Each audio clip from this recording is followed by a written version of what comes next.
O entrevistado de hoje é o deputado Pedro Paulo, do Rio de Janeiro. Ele é autor de uma PEC de extrema importância para o ajuste fiscal brasileiro. É uma PEC que pode promover revisões importantes nas finanças públicas. Deputado, o senhor esteve hoje com o ministro Paulo Guedes, discutiu essa PEC. Qual é a estratégia para a aprovação das mudanças? Olha, primeiro prazer estar aqui no Estadão.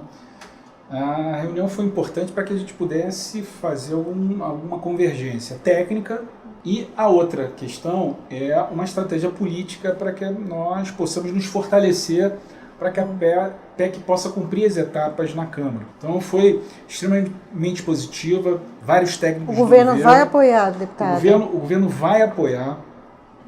Eu acredito que uma das mensagens importantes, uma das discussões importantes que nós tivemos com o ministro, é entender que a PEC ela é um mecanismo decisivo para o ajuste fiscal agora.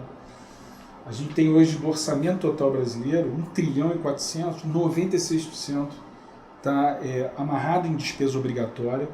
Quando foi feita a reforma da Previdência, resolveu 45% dessa despesa obrigatória. Só que tem outros 50% que estão ali ainda legalmente constituídos, vinculados, seja receita em fundo, seja despesa em obrigações que não param de crescer e que estão espremendo a capacidade do Brasil de gerar investimento. A PEC faz o quê, deputado?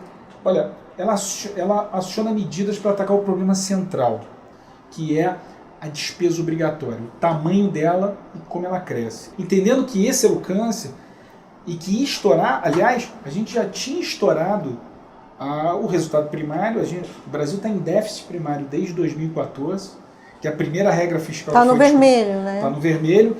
O resultado primário é receita e despesa. Terminou no déficit igual em casa. O que a gente ganha, o que a gente gasta no vermelho. O Brasil está assim desde 2014. Aí, naquele momento, a gente tinha que... Via que no ano seguinte, isso era em final de 2016, início de 2017, que a regra de ouro iria estourar em 2018. E aí o que a gente fez? Naquele momento, vamos atacar a despesa obrigatória. E qual é a regra fiscal que vai estourar no ano que vem? A regra de ouro. Por isso a gente utilizou a regra de ouro como gatilho. A sua PEC aciona gatilhos com medidas duras. Isso. Uma delas é a redução da jornada de trabalho dos servidores públicos, também a possibilidade de redução salarial. A Previdência não foi um debate difícil, porque ela ajustava, ela reduzia direitos para que, em nome de um benefício maior, que a despesa previdenciária vai explodir, e nós avançamos na reforma da Previdência. Só que tem um detalhe, a reforma da Previdência ela só resolve metade do problema.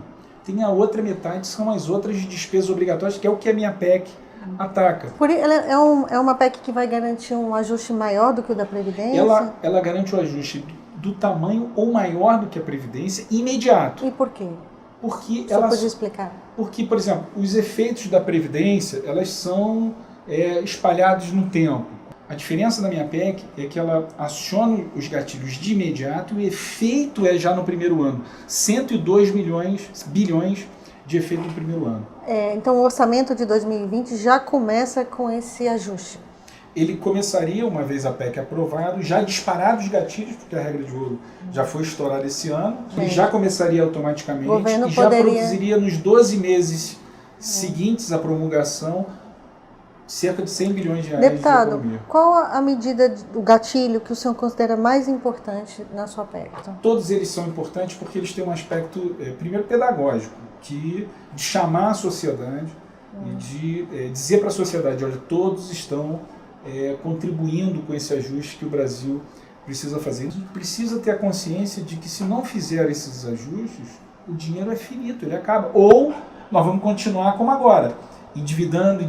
Não houve um erro do governo e também do Congresso de apostar tudo na reforma da Previdência e dizer para a população que os problemas estariam resolvidos? Eu acredito que houve uma superestimação de efeitos da reforma da Previdência. A gente largou um governo achando que a reforma da Previdência garantiria 10 anos de crescimento ininterrupto para o Brasil, e não é verdade. Eu repito, o problema da despesa obrigatória dos 96% do total do 1 trilhão e 400, 96% está amarrado, a Previdência é só 45% disso. Tem as outras. porque agora é a segunda etapa do ajuste fiscal, é a PEC que eu apresentei para atacar o problema central. O câncer é despesa obrigatória. A regra fiscal, resultado primário, regra de ouro, e agora está discutindo o teto de gás, porque já estouramos duas, falta o teto de gás. Então precisa acionar esse gatilho. O presidente Rodrigo Maia da Câmara disse ontem que talvez fosse melhor dar uma esperada nessa proposta, porque ele temia que a PEC abriria caminho para uma revisão muito grande do teto do gasto. E como é que o senhor vê? Olha, tem alguns aspectos. É claro que o presidente Rodrigo Maia tem uma preocupação política, porque a pressão é muito grande no parlamento para que tenhamos o chamado fura-teto.